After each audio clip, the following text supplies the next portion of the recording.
Hello, ladies and gentlemen. Welcome to the Sheff United Way. And in this preview, you will get Blackpool and Blades team news ahead of tomorrow's 8:15 kickoff at Bloomfield Road, as well as last time out, player connections, and wait right until the end for mine, Hal, and even Ollie's match predictions.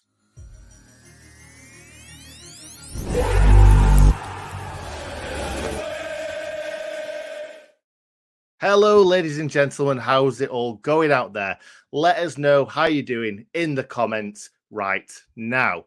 So, first and foremost, I want to give a big shout out to NordVPN. As always, they sponsor the channel. If you would like to cop yourself a very, very good deal, go to nordvpn.com/TSUW for the Sheff United way.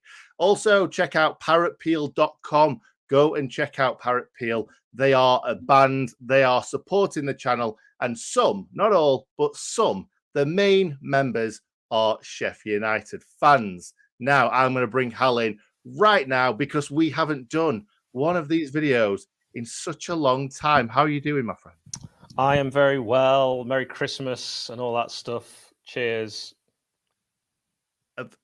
Have you seriously got a mug with your own face on it with an award in your hand? Well, not that I like to brag about it, but Hal Stewart is an award winner. So I've got to say that font on that mug is terrible. So well, I've also got to say I didn't make that myself. That's a gift from work. So I just your work needs to sort their fonts out, mate.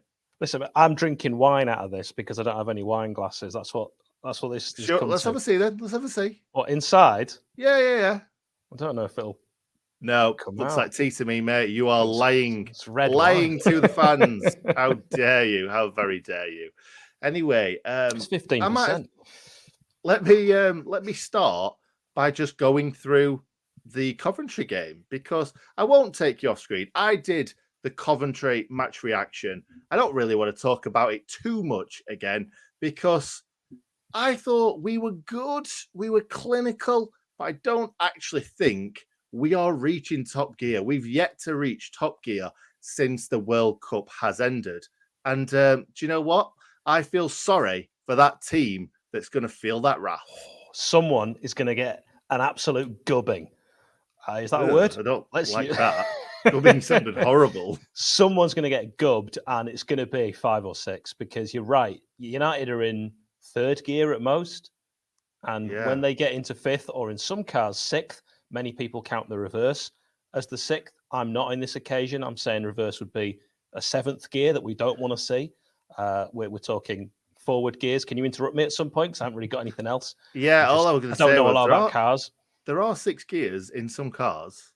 Thank you. So yeah, let's just move on from gubbing. I am an award winner, so. Do you know what? When I say gubbing, it sounds worse with my accent than it does yours. Oh, I met a lovely lady today who's from the same part of Sheffield as my mum. She had a wonderful accent, which brought me right back. It made me miss home. And I said to her, "Oh, are you a Blade?" You know, obviously she's going to say yes. Supports Chelsea. I will never speak to her again. And there aren't that many people that I bump into in Cyprus from Sheffield. So it was hugely disappointing. I can understand her supporting Man United or Man City or Liverpool over Chelsea. At least support someone in the North, love. It's a disgrace. So, yeah, she's no longer someone I will be conversing with. Yeah, gone out of your mind forever. Hal, talk about last time out because we're just rattling on now. 16th of March, 2022, 0-0. Not that memorable. I think we can all remember it being unmemorable. Definitely frustrating. Nick, I'm sure you'll agree. I felt we left Blackpool without a deserved 3 points. This was a game where Hecky said the same thing. In fact, I'll get to his quote. But Sanderberger and Oliver Norwood both had goals ruled out for offside. Billy Sharp, I remember, he had a good chance, actually dragged his shot wide. We had possession, more of it than Blackpool. We had 7 shots, 2 on target. We won 5 corners. They only won 2. Just to give you an idea of how the game kind of played out. Wasn't a classic, but United definitely on top. And I remember Hecky saying afterwards, it was a 2-0 win, not a goalless draw. Nick, you probably recall that those goals controversially not given. Yeah, especially the Norwood effort, because it just wasn't offside, was it Jack Robinson who they said was in the way? And it was just, anyway, it was nonsense. I thought were Jack Robinson and Billy Sharp both Yeah. sort of in line, but not in line? I don't know. I can't remember. But yeah, we certainly deserved 3 points that day. I remember Ollie Norwood wheeling away and sliding on his knees with a big old smile on his face because Ollie Norwood doesn't score that many goals. So yeah, but he assists a lot of goals because he is the joint assister this season for the Blades. A little bit of statage for you there. But now I'm going to talk about the team news and the possible team that we could see in this game. So, first and foremost, I've got to say, there's no new injuries. Oh, I kind of expected a sound effect then, but yeah, I would have had to put that in. So, yeah. Yeah, no new injuries. Because when did we ever think we were going to say that earlier on in the season? John Fleck is still out, as are a lot of players. Koulibaly is closing in on, he's kind of coming back into training very, very slowly. But what I want to do is I want to give a quick shout out to Jebo, that we saw him get some minutes on the pitch. He was running around like a madman because obviously at that point we were down to 10 men. Doyle getting more minutes in the legs and scoring a goal, which you could see on his face how much that meant to him. And that's fantastic to see. And also Max Lowe getting a full 90. And Max Lowe was great in this game. Straight back in. Fantastic. He obviously did the presser as well. If you haven't seen that, go over to the Sheffield United YouTube channel and watch that. He's a very nicely spoken man as well. It's great to hear. Also, James McAtee, he is impressing game by game. So it's great to see. Got himself another goal. Great to see 2 Man City loanees get on the score sheet because, as I put a tweet out not too long ago, we have now had 16 players score goals this season. How fantastic is that? And not just that, it's not that each one have got 1 or 2. Iliman Ndiaye has got 9 goals. Ollie McBurney, 9 goals. And then the rest of them are sprinkled throughout the team. So you've got to love that. And finally, this is the one that we didn't want to kind of happen. We, unfortunately, will be without John Egan, who is more often than not an ever present in every season. So that's absolutely fantastic that he is. But unfortunately, this time, he will not be on the pitch against Blackpool. So I'm going to go straight into predicted team. And first up, I think we're going to see Basham at right centre back, Anel going to central centre back. And the only other change that I'm putting in here is Doyle in for James McAtee, which will be a bit of an out there one. I'm not sure whether that's going to happen. I'm not sure whether Sander Berge is going to give way for Doyle, but I do think we need Doyle in there. I do think we need scrappy legs in there because, after all, we are playing away from home, and I think that Blackpool will make this into a bit of a scrappy game, Hal. It's interesting about John Egan because we thank our Statsman Adam, for pointing out this will be the first game Paul Heckingbottom doesn't name John Egan in his league squad since Heckie's first match in charge against Leicester. I know, back in 2021. Egan then came on as a sub in Heckie's next game against Leeds, and he started every game since then. So that's 78 in a row, every minute as well. Until, of course, the red cards put pay to that. So we also look at the opposition, Blackpool. That's who we are playing at Bloomfield Road, travelling at an 8:15 kickoff. Blackpool boss is Michael Appleton. You might remember he's a kind of disciple would be Gary Megson, who spoke very, very highly of Michael Appleton as he was coming through as a young coach. He's now head honcho at Blackpool. Don't know how restless the natives are with their position and how happy they are with Michael Appleton, but Blackpool sit 22nd in the Championship, having drawn their last 3 games. They are 2 points behind heavy spending Hull City, who they drew actually 1-1 with on Boxing Day. In that match, Luke Garbett, who Carlo Ancelotti has never heard of, was forced off at half-time with a knock to be replaced by former Pig Jordan Thronley. And Thronley was then sent off in the second half. So he's out as well. Chris Maxwell, Blackpool's keeper, is 50-50. He's 32. That's my stats on him. And he missed Blackpool's last 2 games with a groin. It says groin online. Let's go with groin injury. Yeah, I think he's got one. He's got one.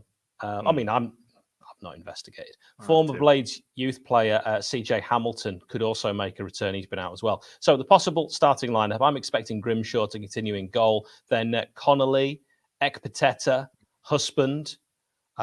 Maybe you could see Garbett if he's fit. We don't know if he's going to be okay, but if he is, he'll play left back. Dougal, Patino, Carey, Beasley, Paul Beasley's lad, Yates, and I don't know what kind of reception he'll get. Probably good, but Gary Medine. Oh, fair enough. Fair enough. What about DJ Campbell? Is he fit for this game? DJ Campbell, unfortunately, Nick, not going to be featured. My research telling me that he is older than Chris Maxwell. Yeah, well, there you go. Fair enough. I still haven't when I saw of a way of responding to these whenever you pick old players. Well, when I saw CJ Hamilton, it made me think of DJ Campbell.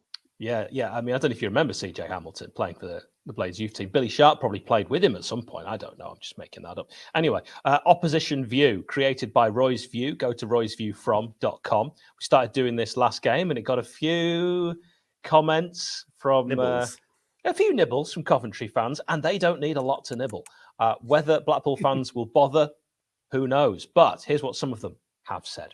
On current form, as likely as Stevie Wonder getting a driver's license. That is a Blackpool fan's opinion on Blackpool winning this game. I suppose they think that's amusing because Stevie Wonder famously blind and therefore unable to drive. I'm so glad you explained that, Hallam. So I always think people didn't know who Stevie Wonder was before you said that. Yeah, famous for being blind. Crunch game for Appleton. A positive result will lift the mood. And then you never know. Will it happen? Will it F? Blackpool fans also saying we perform better against the better teams in the league! Exclamation mark. I think you know what that means. Same formation we used at Sheffield United away, which is very close to Sheffield United way. Worked very well. Yeah, up until the 2 red cards and the awful ref. So, we're not the only ones who think we always have the bad referees. These are just the sort of games when we pull something extra out of the bag, coupled with a lacklustre display from the opposition, whose fans will accept nothing less than an easy win. Could be 1 or 2 of those games. Of course, they're referencing their next game against Sunderland as well there. Nick, thoughts, brackets, feelings on some of those comments? I've got no thoughts or feelings on those, but what I do have is you reminded me of, I don't know if you've ever seen Charles Dance read out... In Game of Thrones, I know him, yeah. Yes, in Game of Thrones, but he reads out lyrics to songs and things like that in his voice, and it's fantastic. And that's exactly what it sounded like just then. So great. So me reading basically the work of Roy is fantastic. I don't think it's Roy's work. You're right, but he's got to go there and find it. I mean, some people have accused him online of making quotes up, of living under a bridge. Living under a bridge, that's my favourite. Yeah, a bit weird, and some allegations, or some allegations, as we say on this, of just being sad and short, which I think is just really unnecessary, unkind, and most importantly, irrelevant to his ability to garner quotes from fan forums. So, as a fellow short man, solidarity with Roy. The referee for this one is Peter Banks from Merseyside. Actually, I don't know. You might want to bottle that side back. I'll tell you a few things about him. He's taken charge of just 14 matches in all competitions this season. He's given 64 yellow cards. Now, compare that with the previous referee we had, Matt Donoghue, who'd refereed more games and only given 49. That gives you an idea that 64 is definitely on the high side. Only 1 red card, which was actually 2 yellows, and he's given just 1 penalty. Difficult to get a Peter Banks PK. He was in charge of the Blades' 3-1 away defeat at Stoke in October early this season, which was a really, really awful day at the office. We haven't done well at Stoke probably since that fantastic promotion day. And even then we didn't win. Last season, he reffed our 3-1 away win at QPR, which was a fantastic day. I said 3-1. I said 3-1. Yes, my fabulous friend Jonathan, who is a cameraman to the Stars. I watched that game with him and our Ollie. Also, he refereed our win at Old Trafford in the COVID season. He sent Lundstrom off at Brighton, which you and I was, I think, the first time we ever got into a proper argument about anything we disagreed on. And he was also the man in the middle for a match we've already referenced, Paul Heckingbottom's first game away at Leicester. Okay, that's a lot of information to take in. Now, let's move on to score prediction, your favourite part of every match preview. So what are you going to go for this time, mate? This is why I don't do the predictions videos, and we let Ollie do those. So please do check those out if you haven't already. I was watching yesterday's a little earlier. Always entertaining. I'm going to say exactly the same as you, spoiler alert, 2-1 away win for Den Blades. Fair enough. We've all gone for a Blades win. Everybody at Sheffield United Way Towers. I was a little bit worried about this game going into it because they're apparently not very good right now. And we're never very good in normal seasons against the worst teams. But this season, we just seem to be picking up away wins left, right, and centre. So let's hope we get another one now. Let's move on to player connections. And this is my actual favourite part because I love reminiscing about the good, the bad, and the ugly players. Now, Hal, how many have you got for me? I think I've come up with three, just top of the head. Matt Phillips, who I think you might recall scored 100. Is it Matt Phillips? Yeah, Matty Phillips scored 100 goals, didn't he, in 6 games? When we had him on loan. Yeah, you're absolutely right, and everyone will understand that if you are a Blade. I think if you're a Blade of a certain vintage, like Matt Phillips, the stories get better and better as time goes on, that he was the best loan player we ever had. Every goal he scored was from his own half. It was Tri Delas mixed with Vaspo Bokis and a little twist of Iliman and Die. But anyway, Billy Clark was on loan at the same time, and that's all I can say about his loan spell. I liked Billy Clark. I thought but it wasn't really good. It wasn't Matt Phillips who got 200 goals in those 6 games. Also, Gary Medine, who I never liked. I'll just say it. He's a goal machine. Yeah, I mean, he's a hold up the ball merchant that you throw on in the last 10, 20 minutes if you want to see a game out. Yeah. Is that exciting? No. And I saw him on the Magaluf strip a few years back in just his pants. So, that probably tells you what Gary Medine is all about. Anyway, I threw one on there. You might have just seen that. I threw in David Carney as well. He was Australian. That's what we know about David Carney. Youth player at Everton, then went to Sydney Raw. Sydney Raw. Is that what they're called? Sydney Raw. They're not called Sydney Raw. Wallabies. I don't know. They won't be called that. It's a city. What are you talking about, man? Have you had a fall? I'm the one on the wine. Sydney Opera House, probably. That's a better name. Yeah, pop yours in the comments. Let us know your score predictions. Don't worry, I'll get us back on track. And we will have, of course, a match reaction from you? Ollie. Ollie, that's right, from Ollie. Come on, man. And I'll be back when Nick will have me. Absolutely. Thank you very much for watching, guys. Thank you, Hal. It's been fantastic to speak to you, and we'll see you next time.